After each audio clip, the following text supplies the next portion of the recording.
Donc, merci d'être connectés pour ce deuxième webinaire de la série sur les audits environnementaux. Donc, je suis très contente à nouveau d'être connectée avec vous pour parler aujourd'hui de ce que l'auditeur fait en usine. Donc, le but lors de ce deuxième webinaire, c'est vraiment d'avoir une immersion en usine et de suivre le travail d'un auditeur environnemental. Donc, étant donné que nous avons un temps limité, ce que j'ai décidé de faire, c'est de vous présenter 10 points clés de l'audit environnemental. Alors, ça ne veut pas dire que ce sont les 10 points clés les plus importants, mais voilà, c'est une sélection de 10 points clés qui peuvent être évalués lors d'une visite d'usine. Et donc, j'insiste beaucoup sur le fait que les 10 points clés qui ont été choisis sont des points d'évaluation qui se basent sur l'observation pendant la visite d'usine. Je ne vais pas vous parler aujourd'hui de la documentation qui est vérifiée en usine. Nous n'allons pas particulièrement parler non plus d'interview. On va vraiment parler d'observation sur site. Alors, donc comme la dernière fois, je rappelle juste brièvement quel est le format de ce webinaire. Donc, on a une présentation d'à peu près 45 minutes et ensuite, on aura du temps pour les questions et les réponses. À nouveau, pendant cette présentation, il y aura à certains moments une petite fenêtre qui va apparaître avec des questions. Donc, rappelez-vous que c'est anonyme.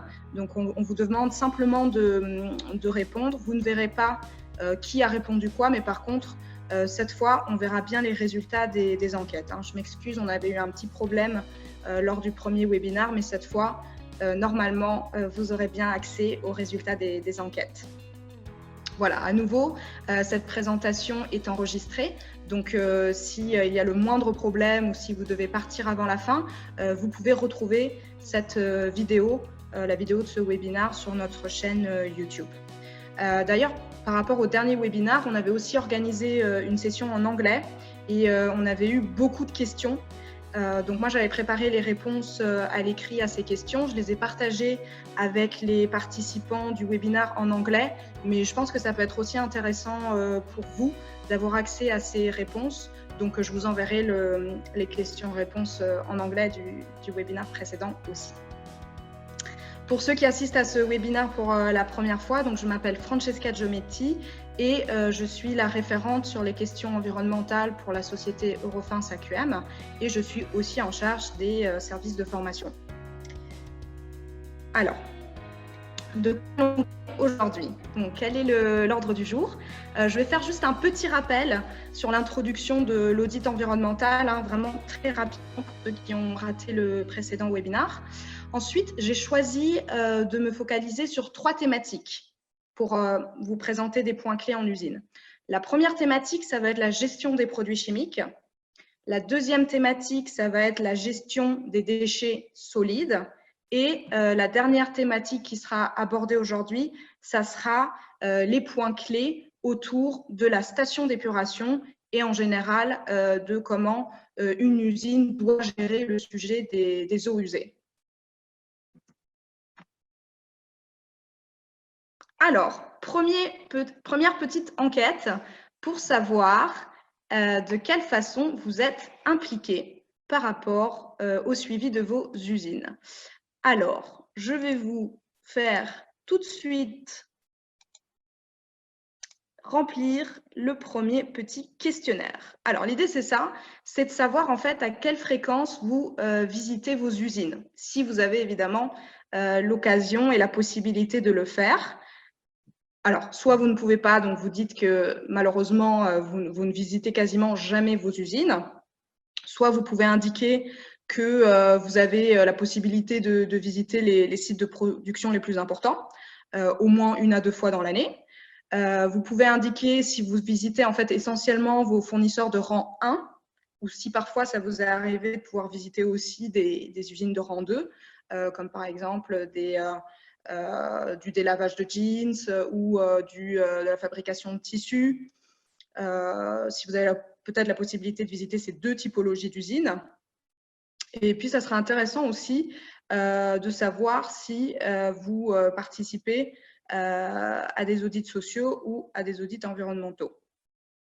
Alors, peut-être que vous avez qu'une seule réponse possible, donc je m'excuse si c'est le cas. Dans ce cas-là, on va juste se concentrer sur les visites d'usine. Voilà, donc je vois que 70% des gens ont voté. Je vous laisse encore quelques secondes. Voilà, n'hésitez pas à indiquer votre situation. OK, donc on va pouvoir afficher les résultats. Voilà, donc les résultats sont affichés. Je vais juste demander à ma collègue Fiona si cette fois les résultats apparaissent. Ouais, donc ça a l'air d'être bon. Alors, qu'est-ce que les gens ont répondu? Alors, il y a quand même une majorité, donc 42% des participants, en tout cas des votants, qui disent qu'effectivement, ils visitent à la fois les usines de rang 1 et de rang 2. Donc, pas uniquement l'usine de confection des vêtements, mais aussi des usines qui font de la teinture, de tissus et qui font par exemple du délavage de jeans. Ok, bon, bah ça c'est une très bonne nouvelle parce que effectivement le but c'est aussi que les photos et les situations que je vous montre aujourd'hui, elles vous parlent et elles puissent faire référence à des choses que vous avez déjà vues en usine. Ok, très bien. Donc, hop, je ferme et on va pouvoir passer à la suite. Alors, petit rappel sur ce qu'on a vu lors du premier webinaire. Donc, lors du premier webinaire, j'avais brièvement expliqué quel était le périmètre de l'audit environnemental. Donc là, je vous ai remis cette slide juste pour vous remettre dans le contexte. Donc, on avait vu qu'il y avait plusieurs chapitres dans l'audit environnemental qui couvraient des sujets tels que le système de management environnemental, l'utilisation de l'eau, l'utilisation de l'énergie, qui est aussi lié aux émissions de gaz à effet de serre, la gestion des produits chimiques, le traitement des eaux usées, tout ce qui tourne autour des déchets solides, qui est traité à part par rapport aux eaux usées, les émissions dans l'air. Alors, une remarque peut-être, vous voyez que sur le chapitre 4, on a écrit GHG emissions, donc Greenhouse Gas Emissions, et là, j'ai mis émissions dans l'air. Donc, évidemment, le sujet similaire. En fait, qu'est-ce qui se passe? C'est que dans certains standards d'audit environnementaux, ils disent, enfin, ceux qui ont établi le protocole, de traiter ensemble le sujet de la consommation et de l'empreinte carbone, puisque ces deux thématiques sont vraiment liées. Mais on peut aussi avoir un chapitre à part sur les émissions dans l'air. Pourquoi? Parce qu'on n'a pas que des émissions qui sont liées aussi la production on a aussi des émissions dans l'air qui viennent d'autres sources. J'en avais un peu parlé lors du premier webinaire. On a par exemple les émissions qui proviennent des produits chimiques. Ça, c'est une autre catégorie. On a aussi des émissions qui viennent d'autres process dans l'usine qui vont générer des poussières et qui vont donc polluer l'air à l'intérieur de l'usine. Voilà pourquoi on a ces deux chapitres à part. Ensuite, voilà, j'avais parlé aussi très brièvement du chapitre nuisance. Ça, c'était sur la partie température, le bruit. Tout ça, ce sont aussi voilà, des pratiques environnementales. Donc, aujourd'hui, par rapport à ce périmètre de l'audit environnemental, on va se concentrer sur 3 chapitres en particulier. Les 5, 6 et 7. Pourquoi j'ai choisi ces 3 chapitres? Parce que les produits chimiques, les eaux usées et les déchets dangereux sont 3 problématiques critiques à évaluer lorsqu'on regarde l'impact d'une usine. Alors ça aussi, je l'avais montré lors du premier webinaire, comment est réalisé l'audit environnemental. Alors, c'est comme pour l'audit social, l'auditeur va devoir comparer les preuves documentaires sur la base d'interviews avec les pairs et avec la direction d'observation sur site. Aujourd'hui, on va se concentrer sur ça, sur les observations sur site. Évidemment, quand ce sera pertinent, je ferai référence à des documents ou des interviews qui pourraient être nécessaires en complément de ce que l'auditeur observe sur site. Mais voilà, le but aujourd'hui, c'est de montrer des photos, de vous permettre d'avoir vraiment quelque chose de très visuel, comme si vous étiez en usine. Alors, on va passer du coup la première partie sur la gestion des produits chimiques. Et à nouveau, je vais juste vous demander comment vous évaluez aujourd'hui sur les produits chimiques. Alors, il y a 2 questions qui vont apparaître.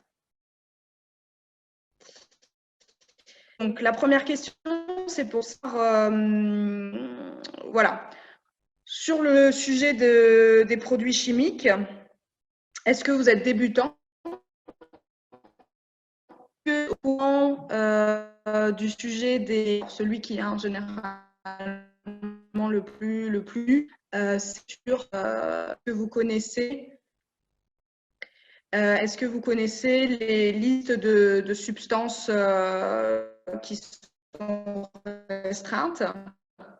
On met en place ce qu'on appelle une RPA dans ces produits finis. En général, c'est par là qu'on prend le sujet en premier, mais peut-être que vous en savez plus. Peut-être que vous savez aussi qu'il existe une MRSL, qui est une liste de substances qu'on ne peut pas voir dans la production au niveau de l'usine. Voilà. Et ensuite, j'en profite aussi pour vous demander qu'est-ce que vous pensez de la situation dans vos usines sur le sujet des produits chimiques. Est-ce que vous savez si vos fournisseurs ou pas sur le sujet? Alors, j'ai juste ma collègue qui me dit que la connexion n'est pas très bonne, je m'en excuse, et que peut-être que si j'arrête ma vidéo, la connexion sera meilleure. Donc, on va faire un essai. Non, je vais...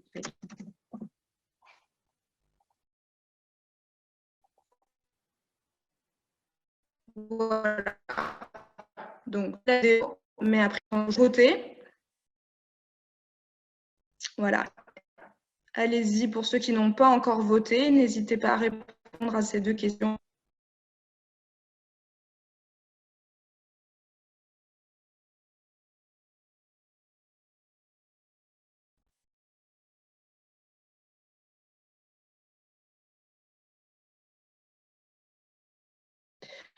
Voilà. On a à nouveau près 70 personnes qui ont voté. Donc, allez, on va pouvoir... On est à 80%, donc ça, c'est super. OK. Donc, j'arrête le surveille. Hop. Et je partage les résultats. Je demande à ma collègue si ça apparaît bien. OK. C'est tout bon. Alors, donc, peut-être une majorité, c'est-à-dire 50%, à considérer à me faire savoir que c'est la première fois que vous étudiez, en tout cas que vous plongez dans le sujet des produits chimiques. Donc, un sujet qui est relativement nouveau pour la plupart d'entre vous. On a quand même quelques personnes, mais voilà, en moindre mesure, qui sont au courant et qui connaissent bien ce sujet de la gestion des produits chimiques. Mais bon, la majorité débute. Concernant les pratiques des fournisseurs, donc il y a une majorité de personnes qui ont dit je sais que mes fournisseurs sont formés au sujet des produits chimiques. OK, donc ça c'est intéressant. Et d'ailleurs, on en reparlera, la formation. Okay, le fait qu'effectivement, aujourd'hui, les usines sont quand même très demandeuses d'accompagnement et de formation, en particulier sur le sujet des produits chimiques. Et d'ailleurs, il y a de nombreuses initiatives qui mettent en avant ce sujet des produits chimiques et qui essayent d'accompagner les usines. Donc, effectivement, c'est une bonne chose puisqu'il s'agit d'un sujet extrêmement important sur lequel travailler. Ok, super. Merci à tous d'avoir participé. Et nous allons pouvoir continuer. Alors, bon, je vous montre cette photo. Et d'ailleurs, je voudrais Après, vous inquiétez pas, il n'y aura pas des questionnaires tout le temps, mais juste là, je vous propose de me dire si vous considérez que la situation qui apparaît sur cette photo est tout à fait normale, en tout cas n'a rien de choquant, ou si au contraire, il s'agit d'une situation inacceptable. Alors voilà, je vois que vous avez été très rapide à voter. Vous êtes tous d'accord pour dire que cette situation n'est pas acceptable. Bon, je vous montre les résultats, hein, mais ça ne fait pas l'ombre d'un doute. On est sur une situation qui n'est pas acceptable. Alors, pourquoi on est sur une situation qui n'est pas acceptable? Qu'est-ce qu'on voit sur cette photo? On voit des produits chimiques en grande quantité qui se trouvent en fait probablement dans l'espace de la production. Ah, excusez-moi. Ouais. Quelques problèmes avec mes slides. Voilà. Alors, ce sont des bidons qui se trouvent un peu partout dans la zone de production. Donc, on sent que l'usine, elle est un petit peu débordée, hein, dans le sens qu'elle n'a pas mis en place un système pour stocker ces produits chimiques dans une zone dédiée. On voit que les produits chimiques sont éparpillés un peu partout. Et ça, bien entendu, c'est un problème. Alors, d'autres situations, je vous montre 2 autres photos ici, où vous pouvez voir que les produits chimiques se trouvent à l'extérieur de l'usine. Alors, on voit par exemple sur la première photo que non seulement les produits chimiques se trouvent à l'extérieur de l'usine, mais en plus de ça, on peut observer au sol des déversements. On voit une couleur un petit peu mauve-bleu, donc on peut aussi remarquer que non seulement les produits chimiques sont à l'extérieur, mais en plus de ça, il n'y a pas de bac de rétention et on a des fuites qui ont eu lieu. Ici aussi, on voit qu'il y a des produits chimiques, donc sur la deuxième photo, des bidons qui sont stockés à l'extérieur du bâtiment. Alors, pourquoi on est face à des situations comme ça?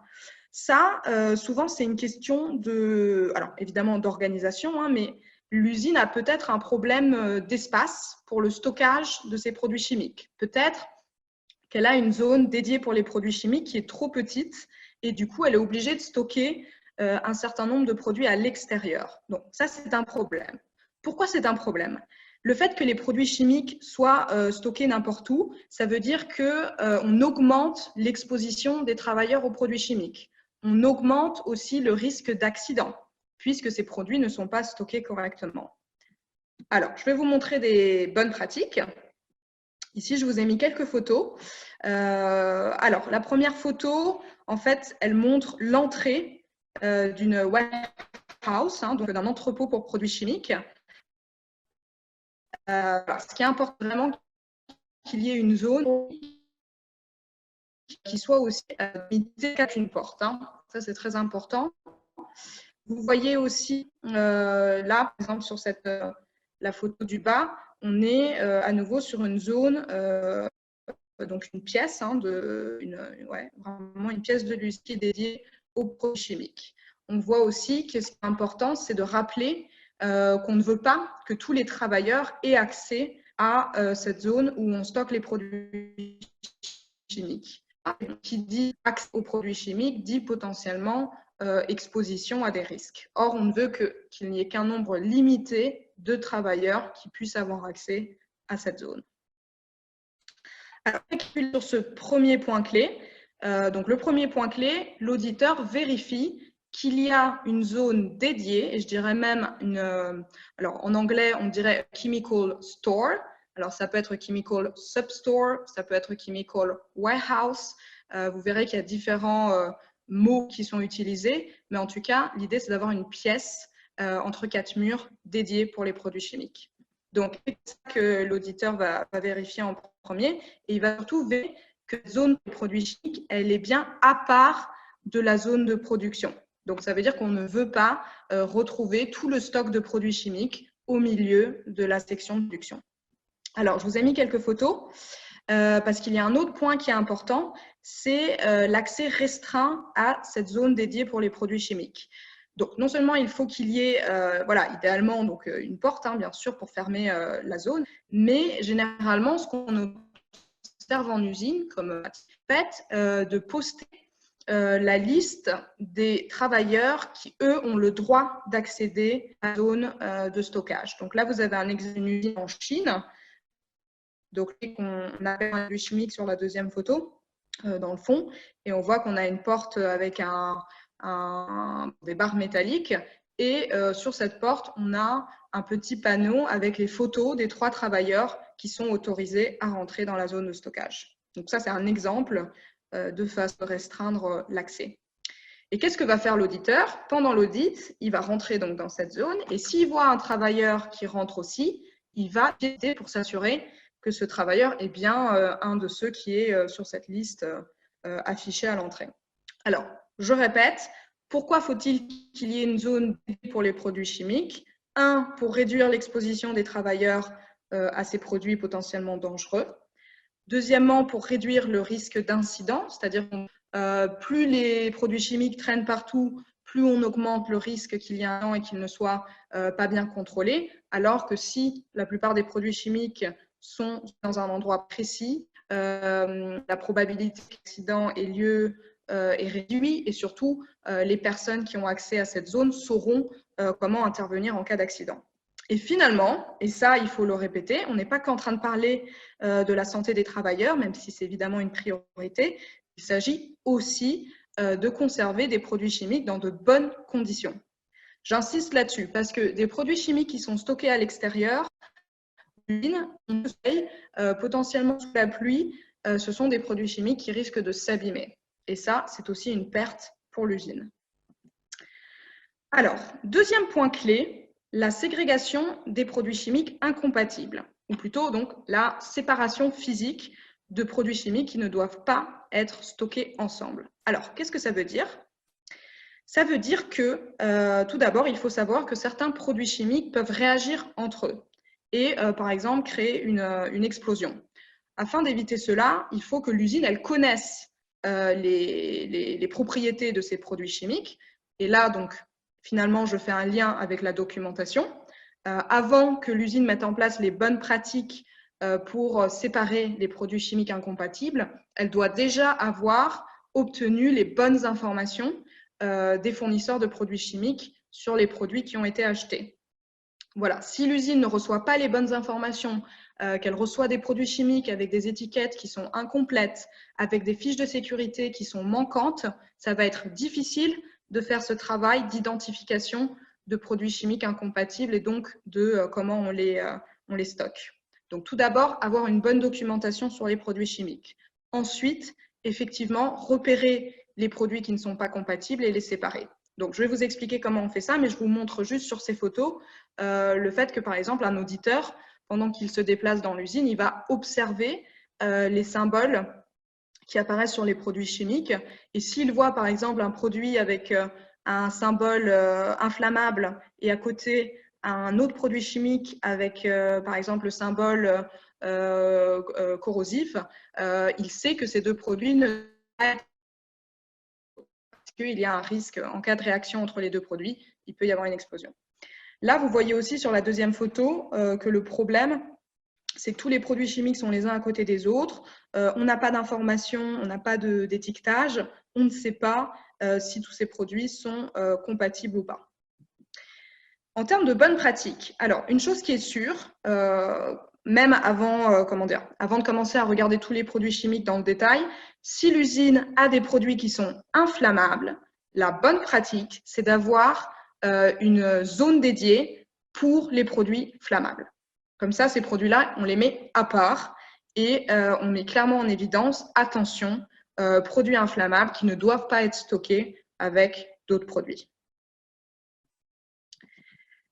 Alors, comment on vérifie la compatibilité des produits chimiques? Donc, je vais vous expliquer brièvement parce qu'on ne peut pas non plus aller trop dans le détail parce qu'il y a d'autres points très intéressants dont on veut discuter aujourd'hui, mais je vous explique quand même, grosso modo, comment on vérifie ça. Et, sur les produits chimiques, il y a des symboles lorsque ce sont des produits dangereux. Donc, vous voyez les symboles sur le schéma. Alors, aujourd'hui, vous devriez voir sur les produits chimiques uniquement les symboles rouge et blanc. Hein. Normalement, ça, aujourd'hui, c'est la référence qui est utilisée. Les symboles qui sont orange, c'est un vieux système. On en voit encore, mais voilà, sachez que normalement, on est censé voir que des symboles rouges et blancs. Et vous voyez qu'en fonction des symboles, on peut déjà savoir s'il y en a qui sont incompatibles. Par exemple, comme je dis, vous voyez, il y a une croix sur un fond rouge. Ça veut dire que ce sont des produits qui ne doivent pas être stockés ensemble. Ceci dit, il ne faut pas juste regarder ce genre de tableau, il faut aussi vérifier la fiche de sécurité. Donc déjà, il est important, avant même de faire ce travail, de s'assurer que le fournisseur de produits chimiques a fourni les produits avec les bonnes étiquettes, j'y reviendrai, et avec la fiche de sécurité. Pourquoi? Parce que dans la fiche de sécurité, il y a une section qui s'appelle réactivité du produit chimique. Donc là aussi, il peut être indiqué comment stocker le produit chimique par rapport au risque de réactivité avec d'autres produits chimiques. Donc, toujours faire référence à la fiche de sécurité et aussi faire référence à ce type de matrice qui permet de regarder comment les produits réagissent entre eux. Pourquoi l'auditeur vérifie la compatibilité des produits chimiques? Bon, évidemment, c'est pour éviter, comme on l'a dit, qu'il y ait un mélange accidentel entre des produits incompatibles et donc un risque soit de feu, soit d'explosion, soit de gaz toxiques qui puissent être émis dans l'atmosphère. Voilà. Troisième point clé sur la gestion des produits chimiques. Alors, celui-là, il est assez simple, mais il est très révélateur. Donc, moi, je vous incite vraiment, quand vous allez en usine, à demander à voir la zone de stockage des produits chimiques. C'est extrêmement révélateur sur la prise de conscience de l'usine sur le risque produits chimiques. Et c'est vraiment flagrant. C'est-à-dire que si vous voyez une situation où c'est très sale, vous voyez que le sol est collant, c'est-à-dire qu'il y a eu des déversements de produits chimiques et qu'il n'y a pas eu de nettoyage. Si vous voyez que les produits chimiques, les bidons sont ouverts, si vous sentez des odeurs très fortes, tout ça, c'est mauvais signe et c'est révélateur qu'il n'y a pas vraiment une prise de conscience des risques. Au contraire, si vous allez dans la zone de stockage des produits chimiques, même sans être un expert, si vous voyez que c'est très propre, si vous voyez que c'est bien rangé, si vous sentez qu'il n'y a pas qu'il y a un bon système d'aération et de ventilation, tout ça, ce sont quand même ce sont des bons signes. Okay, alors, ça ne veut pas dire que c'est suffisant pour dire que tout va bien, mais quand même, globalement, c'est un très bon début. Donc, vraiment, allez visiter la zone de stockage des produits chimiques et vous allez rapidement prendre conscience du niveau de prise de conscience de l'usine sur le sujet. Alors, qu'est-ce qu'il faut vérifier pour être un petit peu plus précis? Donc, l'espace doit être propre. Il faut qu'il y ait un système de ventilation. Donc là, je vous ai mis, vous voyez sur la photo, donc en anglais, ça s'appelle the exhaust fan. Bon, c'est tout simple, c'est un système de ventilation et c'est extrêmement important. Pourquoi? Parce que dans ces zones où sont stockés les produits chimiques, et plus en particulier dans les zones où les produits chimiques vont être manipulés et ouverts, prêts à l'utilisation, ça c'est ce qu'on appelle souvent dans les usines le chemical substore. C'est un peu le plus petit entrepôt de produits chimiques avec ceux qu'on est en train d'utiliser, qu'on ouvre et dont on utilise sur le moment.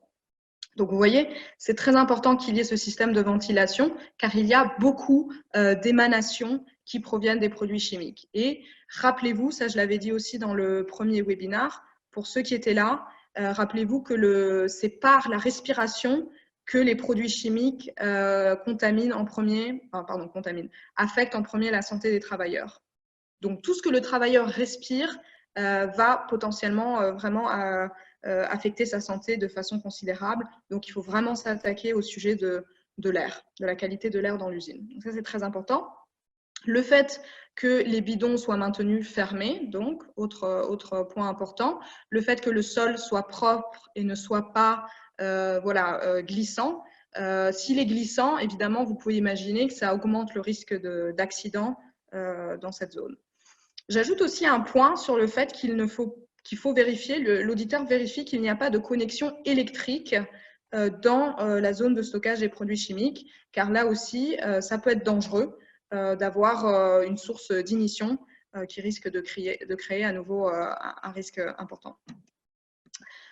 Voilà, à nouveau, pourquoi on fait ça? Pourquoi l'auditeur vérifie ces points-là? Il veut vérifier qu'on réduit le risque d'accident, qu'on réduit l'exposition du travailleur aux vapeurs de produits chimiques. Et à nouveau, il s'agit de maintenir les produits chimiques dans de bonnes conditions. Alors, nouveau petit sondage. Vous vous promenez et là, vous tombez sur cette situation.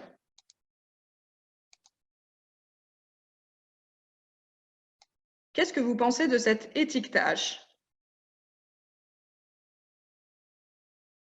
Alors, voilà, vous êtes nombreux à réagir au quart de tour. Évidemment, tout le monde est d'accord sur le fait que cette situation n'est pas acceptable. Je partage les résultats. Voilà, tout le monde est d'accord. Cet étiquetage ne convient pas. Alors, pourquoi cet étiquetage ne convient pas? Donc, on a un produit, alors déjà, alors on ne sait pas dans quel pays on est, mais bon, on pourrait être au Bangladesh, on pourrait être en Chine ou en Inde, et on a juste les lettres NaOH. Donc ça, déjà, ça veut dire que ce n'est pas évident de savoir de quel produit il s'agit. Le nom n'est pas écrit en langue locale et surtout, on voit bien que ça, ce n'est pas un étiquetage conforme à ce qui est attendu. Donc, je vais vous dire quelle est la référence qui est attendue. Il manque beaucoup d'informations. On ne peut pas juste avoir ces lettres-là. Mais surtout, moi, j'attire votre attention sur le fait que quand on voit ce produit, on ne sait pas s'il est dangereux ou pas. On n'a pas d'informations sur ce qu'on appelle les hazards. Et en fait, ce produit, donc, si on fait une petite recherche, on voit qu'il s'agit, je m'excuse, l'ordinateur est lent. Voilà, on voit qu'il est un produit qui est lent et corrosif. Donc, on devrait avoir au minimum sur ce bidon de produits chimiques les symboles irritants et corrosifs qui soient affichés pour que le travailleur puisse clairement identifier les risques liés à ce produit chimique. Voilà, donc ça, l'auditeur, lors de l'audit environnemental, il va les observer. Alors, il ne va pas observer les produits chimiques, bien sûr, mais il va choisir au hasard du chimique, il va observer, bien entendu, pendant sa visite, les produits chimiques qui sont sur son chemin. Et effectivement, s'il voit ce étiquetage, tout de suite relever que l'usine n'a pas obtenu du fournisseur de produits chimiques le bon étiquetage et surtout qu'il manque des informations clés comme les risques associés à ce produit. Là, sur cette autre photo, vous voyez au contraire un étiquetage en chinois, donc c'est dans une usine chinoise, donc c'est très bien puisque l'étiquette est locale. Vous voyez aussi qu'on a bien affiché sur l'étiquette. D'ailleurs, les symboles à jour, vous voyez les symboles rouge et blanc et pas les symboles orange, donc ça c'est aussi. Là, je ne parle pas chinois, mais cette étiquette est conforme à l'étiquette de référence que je vais vous montrer. Alors, l'étiquette de référence. Peut-être que certains d'entre vous ont entendu parler du GS, qui signifie Global Harmonized System for the Labeling and Identification of Chemicals. Le GHS, voilà, c'est une initiative des Nations Unies pour aider à avoir un système qui soit le même dans tous les pays du monde pour identifier les produits chimiques. Donc, entre autres, le GHS indique quelle doit être l'étiquette de référence. Donc là, vous avez le modèle de GHS et donc, vous pouvez faire cet exercice la prochaine fois que vous allez en usine. Chimique, regardez l'étiquette sur le bidon et vous pouvez voilà, vérifier que les 6 éléments du GHS label sont bien sur le bidon du produit chimique que vous avez repéré dans l'usine. Alors, pourquoi est-ce que c'est important d'avoir cette étiquette suivant la référence du GHS? L'idée, c'est déjà d'avoir la même façon d'identifier les risques et le même système de communication. Ça, c'est beaucoup plus pour tout le monde, même si le travailleur, on lui a expliqué en formation dans l'usine quelles écoles en utilisant ce système rouge et blanc et que l'usine continue à se fournir chez un étiquetage où les symboles sont orange et donc correspondent à une autre identification des risques, ça va être compliqué pour le travailleur de système unique de reconnaissance des risques. Pour une communication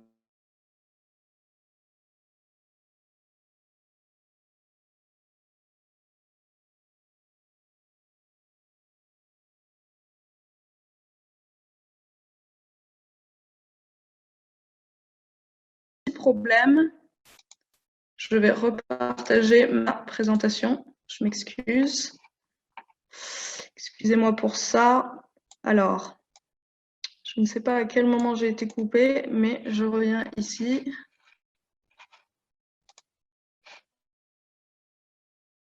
Donc, je prends. Donc, voilà. Je disais que c'est idéal pour reconnaître les risques aux produits chimiques. Donc, il faut aussi, ce qui est très important sur cette étiquette, c'est qu'on va tout de suite indiquer quels sont les dangers, par exemple, en quoi ça peut être dangereux pour la santé. Il est aussi tout de suite indiqué quelles sont les précautions à prendre. Et ça, voilà, c'est les informations clés dont le travailleur a besoin. Et l'idée, c'est d'avoir, voilà, comme je le disais, un format qui soit unique, où on retrouve toujours les mêmes informations, quel que soit le produit chimique. Là, ce qui est intéressant, c'est que parfois, les usines vont vous dire, alors, j'ai un problème d'étiquetage, certes, mais ce n'est pas le fournisseur de produits chimiques qui ne m'a pas livré les produits avec les bonnes étiquettes. Alors, là, on en vient au système de management. Donc, si on veut vraiment aller à la root cause, à l'origine du problème, on doit interroger l'usine sur son système d'achat des produits chimiques. Quelle est la politique d'achat des produits chimiques? Est-ce que l'usine sélectionne ses fournisseurs sur la base de certains critères? Ça devrait être le L'usine ne devrait travailler qu'avec des fournisseurs de produits chimiques qui sont en mesure de fournir des produits avec une étiquette qui soit celle en conformité avec GHS. Si le fournisseur ne répond pas à ce critère, il ne devrait plus faire partie de la liste des fournisseurs de produits chimiques de l'usine. Donc là, vous voyez, si on veut vraiment analyser le problème à la source, donc l'auditeur, il va relever le problème. La solution, c'est pas juste de dire, voilà, faites en sorte de changer cette étiquette. La solution, c'est de dire quelle est votre politique d'achat des produits chimiques. Donc, après avoir observé ça en usine, l'auditeur, lorsqu'il revient dans la salle de réunion et qu'il consulte les documents, il va regarder ce qui est écrit dans la politique d'achat des produits chimiques. Voilà, ça c'est très important. Ok, ça c'était un petit aperçu sur la partie produits chimiques. Donc, on a vu 4 points clés. Le fait d'avoir un espace dédié pour les produits chimiques. Le deuxième, c'était le fait que l'espace doit être propre, ventilé, que voilà, quand vous entrez dans une zone de stockage des produits chimiques, vous ne devez pas être étouffé par une odeur beaucoup trop poignante. Donc vraiment la propreté et le housekeeping, c'est très important. On a vu ensuite que ce qui était important, c'était l'étiquetage des produits chimiques. Donc, c'est extrêmement important que les produits chimiques soient bien étiquetés et surtout de vérifier la compatibilité des produits chimiques. Voilà, ça c'est juste 4 exemples. Il y a beaucoup d'autres points qui pourraient être vérifiés. Je vous ai donné un aperçu. Ok, maintenant on va parler de la partie déchets. Donc là aussi, je vais vous parler de choses que l'usine peut quand même mettre en place de façon relativement simple. J'insiste beaucoup là-dessus. Il y a peut-être beaucoup de gens qui se disent que l'audit environnemental s'intéresse à des sujets qui sont très techniques, qui sont compliqués. Ce n'est pas le cas. Il y a beaucoup de choses très simples qui peuvent être mises en place facilement dans l'usine. Et nous, on a pu l'observer entre les résultats de l'audit initial et du réaudit. On a vu des progrès sur des points comme ceux que je suis en train de vous présenter. Alors, ça, c'est ce qu'on voit habituellement en usine. Alors, souvent, on ne le voit pas immédiatement parce que c'est quand même un peu caché. C'est-à-dire que la montagne de bidons de produits chimiques vides, elle se trouve souvent à l'arrière de l'usine.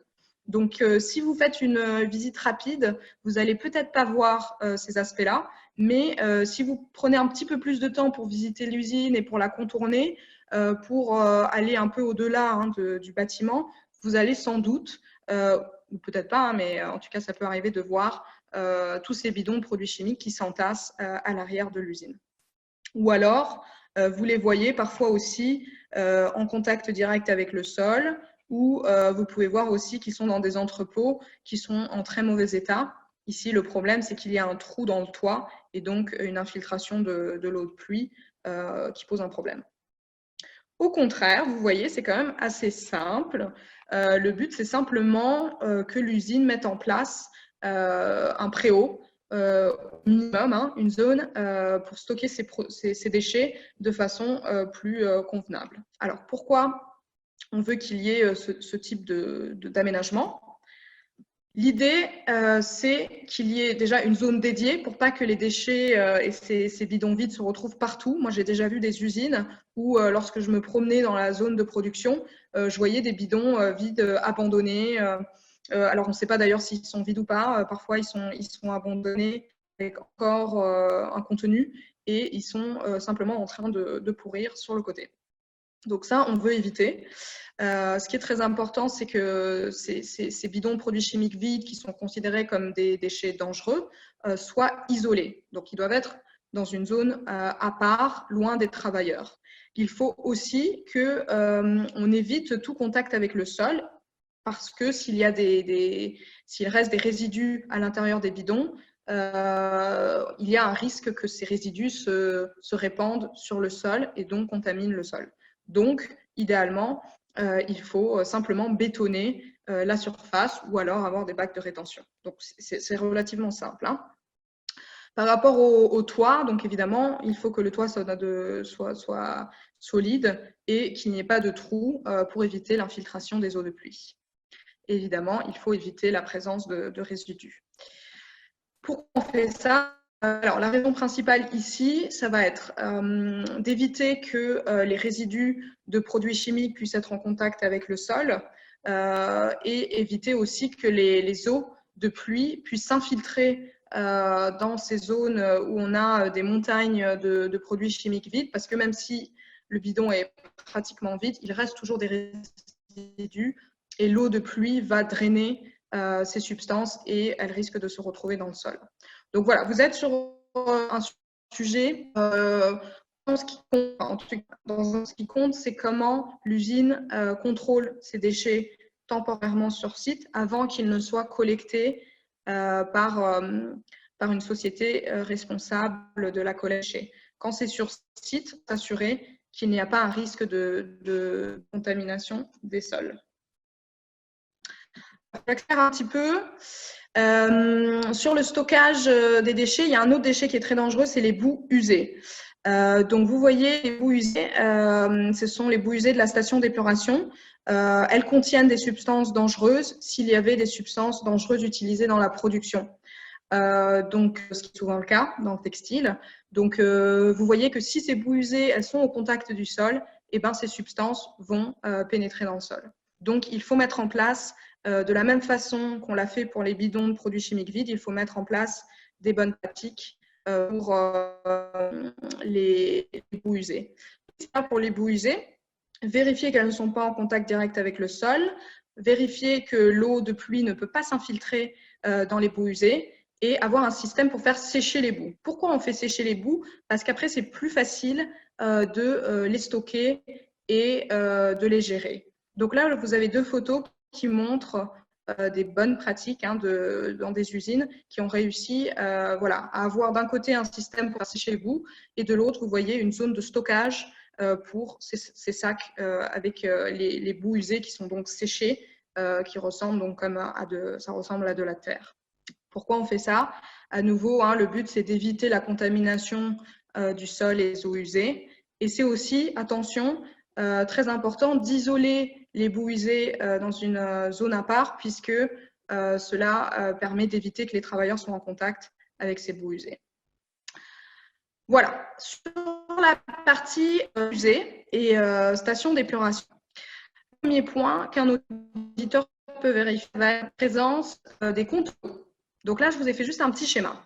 L'eau de source, elle arrive dans l'usine, elle est utilisée pour la production, elle va à la station d'épuration et elle est rejetée. Ce qui est très important, c'est de s'assurer qu'il y ait des compteurs d'eau avant l'entrée dans la station d'épuration et à la sortie. Pourquoi on fait ça? On veut vérifier quel est le volume qui est traité, parce qu'on compare le volume qui rentre dans la station d'épuration avec le volume qui rentre dans l'usine. Il faut que ces données elles soient cohérentes. Par exemple, si on a 100 mètres cubes de l'heure qui est utilisée dans l'usine, on ne peut pas avoir 50 mètres cubes qui arrivent à la station d'épuration.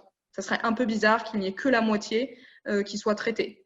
On veut éviter, en fait, le fait d'installer des compteurs, ça permet de comparer les données et de s'assurer qu'il n'y a pas ce qu'on appelle de bypass, c'est-à-dire que l'usine détourne une partie de ses eaux usées pour ne pas la traiter. Pourquoi elle ferait ça? Parce qu'elle a peut-être installé une station d'épuration, mais elle en a installé une qui était plus petite que ce qu'elle aurait dû construire. Pourquoi elle fait ça? Pour faire des économies. Donc ça, c'est un sujet très important dont je parlerai aussi lors du prochain webinaire sur les 3 enjeux principaux dans le textile.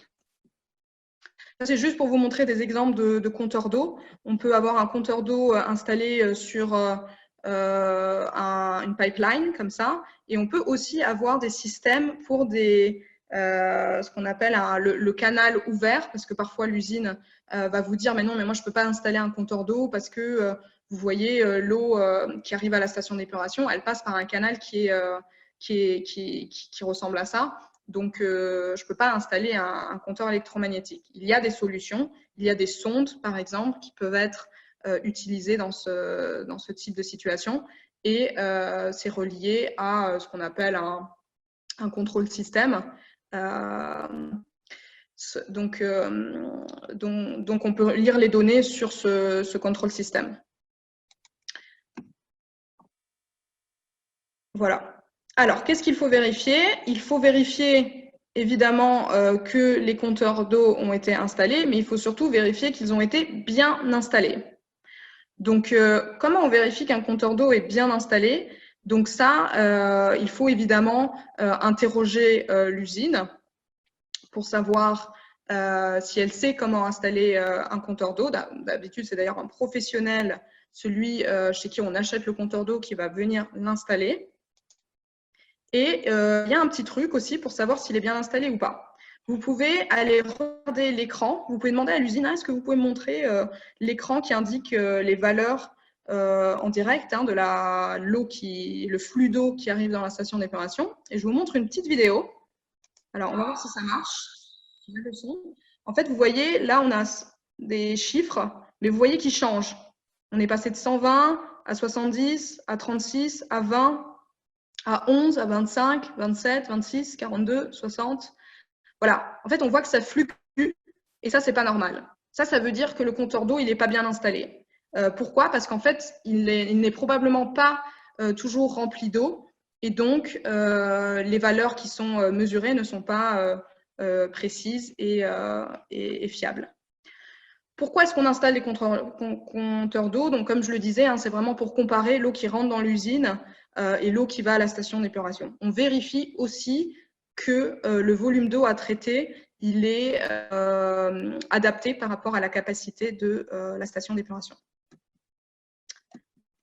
Voilà, ça c'était pour vous montrer que les valeurs changeaient. Alors, petite question. Est-ce que vous pensez que ce compteur d'eau est bien installé? Ah, zut! Bon, j'ai fait apparaître la réponse. Bon, on va continuer du coup. Alors, en fait, non, ce compteur d'eau n'est pas bien installé. Pourquoi? Parce que vous voyez, il est vraiment à l'extrémité du pipeline. Et pourquoi c'est un problème? Parce que, donc, comme on le voit dans ce petit schéma, il peut y avoir de l'air qui passe. Et du coup, le problème, c'est ça, c'est que du coup, il n'y a pas tout le temps, l'eau ne remplit pas intégralement la pipeline et du coup, les données ne sont pas forcément précises. Le compteur d'eau, il doit être, voilà, par exemple, installé sur une section de pipeline où on est sûr que le pipeline sera toujours rempli d'eau et qu'il n'y aura pas d'air qui passe. Très important. Donc, tout ça, c'est des choses, à nouveau, que l'auditeur vérifie. Alors, c'est d'aller demander à l'usine de faire un prélèvement à la sortie de la station d'épuration. Donc, il peut y avoir différents… déjà, il faut repérer quel est le point de sortie de station d'épuration. Donc ça, il faut aller regarder sur le terrain. Et une fois que vous avez identifié ce point, vous pouvez demander à ce qu'il y ait un prélèvement qui soit fait. Et là, l'auditeur, il a quelques indicateurs qui l'aident à savoir si la situation, elle est suspecte ou pas. Par exemple, s'il y a de la mousse persistante, hein, c'est-à-dire qu'elle ne disparaît pas à la surface de l'échantillon, c'est inquiétant. Ça veut dire qu'il y a un problème dans le système. Si vous voyez des matières en suspension, c'est aussi qu'il y a un problème avec la station d'épuration. Donc voilà, il y a des indicateurs comme ça qui aident l'auditeur à savoir si la station d'épuration est bien fonctionnelle ou pas. La couleur aussi, c'est un indicateur. Alors, une eau 100% transparente à la sortie d'une station d'épuration, ce n'est pas toujours possible. Au contraire, si c'est une légère couleur comme ici, c'est normal. Par contre, si vous avez une couleur qui est vraiment dense et vous ne voyez pas votre main à travers l'échantillon, c'est qu'il y a un problème. Voilà. Alors, pourquoi on fait ça? Pourquoi on fait ces observations? Parce qu'en gros, tout ça, ce sont des indicateurs qui permettent de savoir si la station d'épuration est fonctionnelle ou pas. Et c'est intéressant aussi de demander à comparer un échantillon qui est pris vraiment à la sortie de la station d'épuration avec un échantillon qui est pris dans le dernier bassin. Si vous voyez une grande différence entre ces deux échantillons, c'est un peu suspect. Voilà, je voulais vous montrer aussi quelques problématiques qu'on regarde, que l'auditeur regarde. L'apparence des bassins. Si l'eau en surface, elle est stagnante, si on voit plein de choses qui flottent, si on voit beaucoup de mousse, si l'eau ne bouge pas, c'est mauvais signe. Si vous voyez que un process qui est faite manuellement, comme ici, retirer les résidus solides, ce n'est pas non plus très bon signe parce qu'il existe des systèmes très performants, comme vous pouvez le voir ici sur la première photo, avec par exemple un système pour filtrer l'eau. Donc, quand des choses aussi basiques sont faites à la main, bon, ça peut être aussi un petit peu inquiétant. Là, j'avais voilà, deux autres photos où on voyait qu'au contraire, en fait, une station d'épuration, c'est vivant. L'eau, elle est tout le temps en mouvement et c'est propre, en fait. Voilà, vous n'êtes pas censé sentir des odeurs très fortes. C'est censé être limpide. Je vous partagerai par la suite les vidéos. Ça aussi, c'est assez révélateur si vous allez dans la zone de wet process. Si vous voyez que sous les machines, l'évacuation de l'eau ne se fait pas convenablement, que c'est sale, qu'il y a de la mousse, qu'il y a des objets en suspension, c'est mauvais signe aussi. Alors que vous voyez, ça devrait être limpide. L'eau s'écoule normalement sans problème. Voilà, finalement, on a aussi un autre… La partie station d'épuration, c'est la présence d'un laboratoire avec voilà, des instruments. Alors, on ne dit pas qu'il faut que l'usine ait un laboratoire ultra équipé, mais il faut quand même qu'il y ait un certain nombre d'instruments qui soient disponibles pour faire des tests en continu sur site. Il faut que ces instruments soient calibrés, il faut qu'il y ait des procédures pour expliquer comment faire les tests, et il faut qu'il y ait de la documentation pour prouver justement que ces tests sont faits régulièrement. Ça, c'est très important. Vous avez des usines qui vont vous dire non, non, nous, on ne fait pas de test, on envoie un échantillon tous les 6 mois à un laboratoire externe. Sachez que ce n'est pas suffisant pour contrôler que la station d'épuration fonctionne correctement. Voilà. Je m'excuse, j'ai un petit peu dépassé le temps. N'hésitez pas à commencer à poser vos questions. Et toutes les questions que vous allez écrire, même si on n'a pas le temps de répondre à toutes les questions, moi, je vais les noter et je vous répondrai par écrit. Hein. Donc, vraiment, n'hésitez pas à poser vos questions. Je vais aussi vous faire une dernière petite enquête.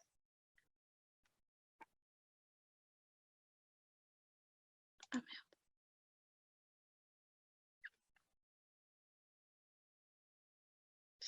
Oui, alors en fait, je m'excuse, je ne peux pas faire l'enquête parce que j'ai plus l'accès au survey. Bon, c'est pas très grave. Donc, c'était juste pour savoir comment on pouvait aider les usines à progresser. Donc ça, c'est un sujet sur lequel je vais aussi vous répondre par écrit. Mais en tout cas, ce qui est sûr, c'est que l'audit, c'est un outil de diagnostic. Hein. Donc, on est vraiment sur le fait d'évaluer quelle est la situation dans l'usine, mais ce n'est pas la façon pour résoudre tous les problèmes. Si on veut vraiment accompagner une usine, il va falloir partager des bonnes pratiques avec elle, il va falloir la former et peut-être même penser à de la formation sur site. Mais en tout cas, moi, je dirais déjà penser à de la formation dans une classe, par exemple. Nous, par exemple, on propose des formations et je vous tiendrai au courant de quelles sont les formations qui existent pour aider les usines.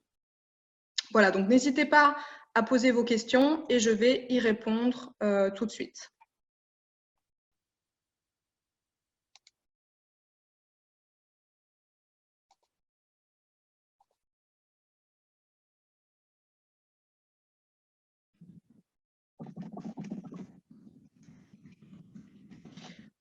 Ok, alors première question. Les bidons peuvent-ils être superposés directement les uns sur les autres? Ne doivent-ils pas être tous séparés même s'il s'agit du même produit chimique? Alors, effectivement, vous avez peut-être vu en usine des bidons empilés les uns sur les autres. Alors, il y a une règle, effectivement, pour les bidons de produits chimiques. Lorsqu'il s'agit de bidons avec un produit chimique liquide à l'intérieur, ils ne sont pas censés être superposés les uns sur les autres. Pourquoi? Parce que c'est dangereux. Effectivement, un bidon qui est par-dessus un autre peut plus facilement tomber. Donc, il faut éviter de superposer les bidons liquides. Évidemment, ça demande à avoir plus d'espace pour le stockage et c'est très important. En revanche, je fais juste une petite remarque sur les produits chimiques qui sont à l'état de poudre. Ceux-ci, donc lorsque ce sont des sacs de poudre de produits chimiques, on peut les empiler les uns sur les autres, mais il ne faut pas que la pile dépasse la taille de l'homme. Voilà, c'est ça la règle. Si vous voyez que la pile de sacs de poudre, par exemple, arrive jusqu'au plafond, ce n'est pas une bonne chose. C'est dangereux. OK. Autre question.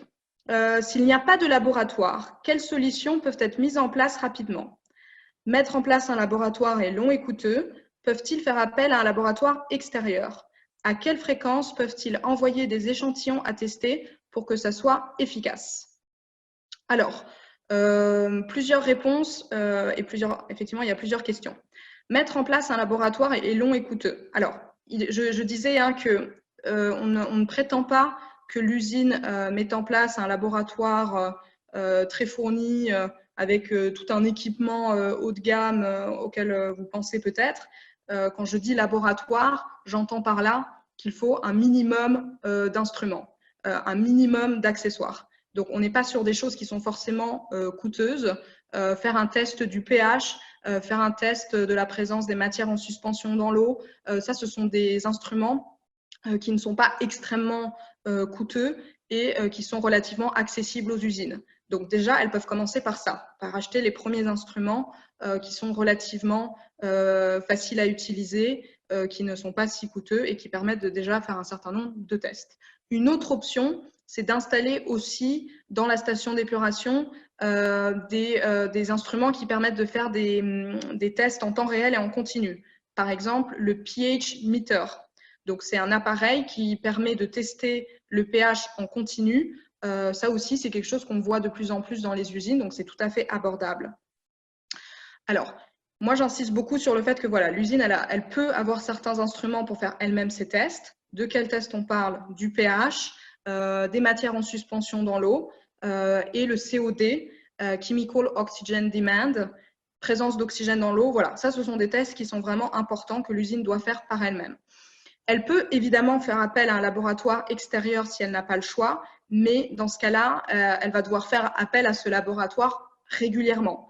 Pour vous donner un exemple, quand j'étais en Turquie et que j'allais visiter une station d'épuration centralisée pour une zone industrielle textile, le laboratoire, les eaux usées de la station d'épuration étaient testées toutes les 2 semaines.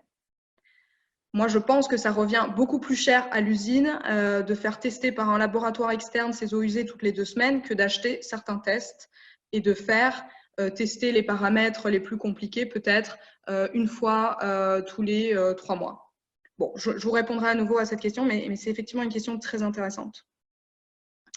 Autre question. Bonjour, est-ce que tous les pays imposent des stations d'épuration aux usines avec wet treatments? Peuvent-ils recevoir des aides de la part des gouvernements? Très intéressant comme question. Alors, normalement, dans tous les pays de production, une usine qui déverse des eaux, qui rejette des eaux qui sont polluées, c'est-à-dire que voilà, tout le monde est d'accord sur la définition d'eau polluée en général, hein, des eaux qui contiennent des substances dangereuses pour l'environnement.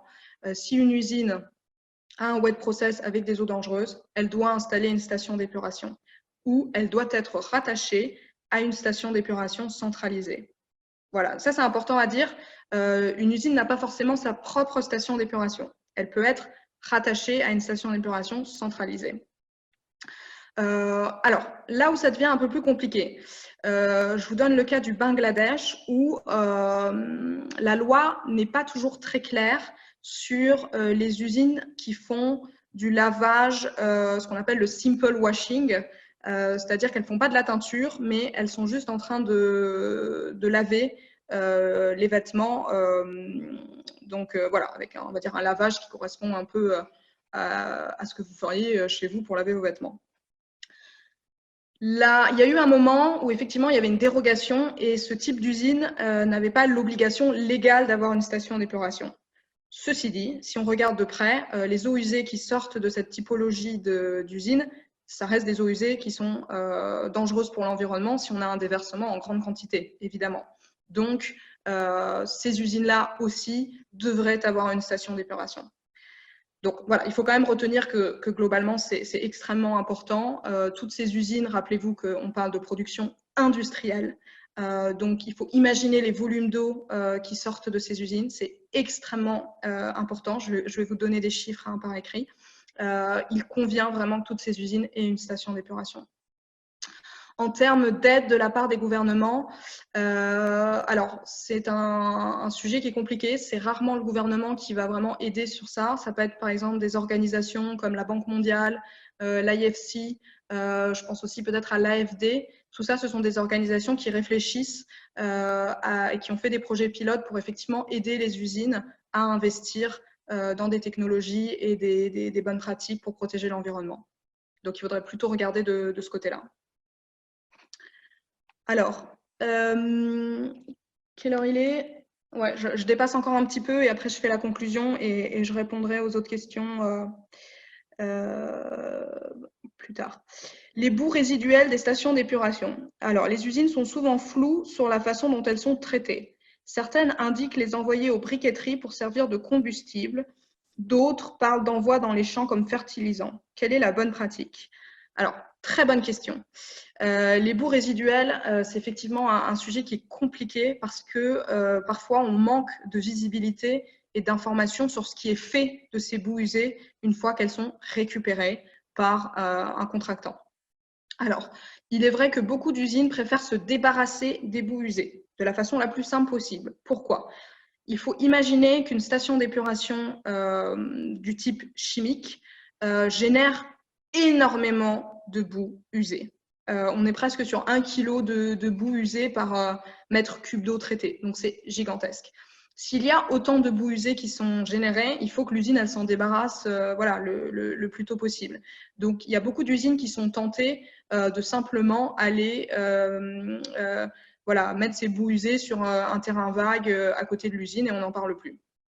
Alors, comme je vous le disais, ces boues usées, elles contiennent des substances qui sont dangereuses. Alors, à moins que l'usine ait vraiment mis en place un plan d'action pour éliminer toute substance dangereuse de la production, mais bon, c'est rare. À part dans ce cas-là, les boues usées ont vraiment de grandes chances de contenir des substances dangereuses. Donc, il ne faut surtout pas les utiliser comme fertilisants. On ne va surtout pas utiliser des boues usées du textile, à moins vraiment que voilà, l'usine soit au top de la stratégie d'élimination des produits chimiques et qu'elle ait réussi à tout éliminer, mais j'en doute. On ne doit pas utiliser ces boues comme fertilisants. C'est vrai qu'au Bangladesh, une pratique qui est assez commune, c'est que les boues usées sont utilisées dans les briqueteries. Alors, ce n'est pas forcément la meilleure solution, mais ça reste mieux que de répandre les boues usées sur le terrain vague à côté de l'usine. Pourquoi? Parce qu'une fois qu'elles sont dans les briques, les substances dangereuses comme les métaux lourds, voilà, ils sont toujours là en fait. Donc, s'il pleut ou à un moment donné, ces substances, elles se retrouvent quand même dans l'environnement. La meilleure pratique, dans les pays vraiment qui ont peu d'options, c'est d'envoyer les boues usées à l'industrie du ciment. Pourquoi? Parce que dans l'industrie du ciment, les boues usées vont être brûlées à une telle température, enfin en tout cas pour le process du ciment, que ça a été étudié comme étant une des meilleures solutions pour se débarrasser des boues usées, on va dire. Je vous en dirai plus aussi par écrit sur ce sujet-là. Ouais, je reviendrai sur ce sujet des boues usées car c'est vraiment un sujet très important. Ok, je vais m'arrêter là pour les questions. Je répondrai aux dernières questions par écrit et je vous enverrai les réponses. Donc, pour conclure ce webinaire, donc, on a parlé des bonnes pratiques de gestion des produits chimiques. Attention, la base, c'est quand même une bonne compréhension des risques. Donc, si on veut voir des vrais progrès dans l'usine, il faut absolument commencer par s'assurer que le management de l'usine a un certain nombre de connaissances, qu'il y a déjà des procédures qui ont été mises en place, une certaine prise de conscience. Former l'usine me paraît essentiel sur ce sujet-là. Et une fois que l'usine a été formée, voilà, elle va pouvoir comprendre pourquoi on leur demande d'avoir une zone dédiée pour les produits chimiques, de faire attention à la compatibilité, de vérifier l'étiquetage, de connaître l'étiquetage de la référence GHS, Global Harmonized System for Labeling of Chemicals, d'avoir des espaces qui soient propres et qui soient où on s'assure qu'on réduit le risque d'accident. Ça, ce sont des exemples. Il y en a beaucoup d'autres, mais la formation aux usines, ça les aide vraiment à aborder tous ces sujets-là. On a ensuite vu que deux des sources de déchets les plus usés, entre autres. Le plus gros risque, c'est la contamination des sols pendant le stockage sur site temporaire. Évidemment, ça sera aussi une fois qu'ils sont collectés, mais ça, c'est un autre sujet dont je parlerai lors du prochain webinaire, parmi les enjeux auxquels font face les usines. Il y a des choses très simples qui peuvent être mises en place et rappelez-vous voilà, que les usines font généralement des gros progrès sur ces points-là. Mettre en place une zone de stockage comme un entrepôt avec un toit en bonnes conditions et un sol bétonné. Sur la partie eau usée, donc ça c'est une thématique qui est vraiment passionnante sur laquelle j'aurais beaucoup de choses à partager avec vous. Mais aujourd'hui, voilà, on s'est concentré sur 3 points. L'importance d'installer des compteurs d'eau et surtout de les installer correctement. C'est vraiment un point que l'auditeur va vérifier. Il ne faut pas juste qu'il y ait un compteur, il faut qu'il soit bien installé pour avoir des données qui soient vraiment fiables. Et rappelez-vous que les compteurs d'eau, c'est essentiel pour vérifier, en tout cas, dans un premier temps, qu'il n'y a pas de diversion de l'eau et que l'intégralité des eaux usées est traitée. Rappelez-vous que malheureusement, le risque existe que l'usine ne traite pas l'intégralité de ses eaux usées pour faire des économies. Observer un échantillon d'eau à la sortie de la station d'épuration, Ça aussi, c'est très important parce que c'est très révélateur. Si vous regardez uniquement les rapports de test, vous pouvez passer à côté de quelque chose. Si vous faites une observation aussi sur site de l'échantillon, vous aurez un critère de plus pour évaluer si la station d'épuration a l'air d'être effectivement fonctionnelle. Et rappelez-vous que même sans investir dans un laboratoire ultra moderne, l'usine doit et peut obtenir un certain nombre d'instruments et avoir les procédures pour faire quelques tests sur site et prouver qu'elle contrôle en continu l'efficacité de sa station d'épuration. Voilà, merci beaucoup à tous d'avoir participé à ce deuxième webinaire. Je m'excuse pour les petits problèmes de connexion qu'il y a pu y avoir. On va évidemment essayer d'identifier l'origine du problème et que ça ne se reproduise pas. Si vous êtes toujours voilà, intéressé par ce sujet de l'environnement, n'hésitez pas aussi à rejoindre les prochains webinaires. Il y en a aussi parce que le 22 c'est en anglais, mais le 21 ça sera sur les 3 enjeux environnementaux, 3 enjeux importants pour l'industrie textile et du cuir. Et le dernier webinaire fin avril sur cette série sur les standards et les initiatives. Donc on prendra le temps de détailler tout ça. Voilà, si aujourd'hui la connexion n'était pas très bonne et qu'il y a eu des problèmes, demain on refait ce webinaire en anglais, il sera disponible sur la chaîne YouTube. Donc n'hésitez pas voilà, à revisionner si c'est nécessaire et puis aussi à me contacter directement hein, pour les questions. En tout cas, moi je vais vous répondre pour les questions d'aujourd'hui et je vous enverrai aussi les questions-réponses de la semaine dernière. Voilà, merci à tous d'avoir participé et je vous souhaite une très bonne journée. Au revoir.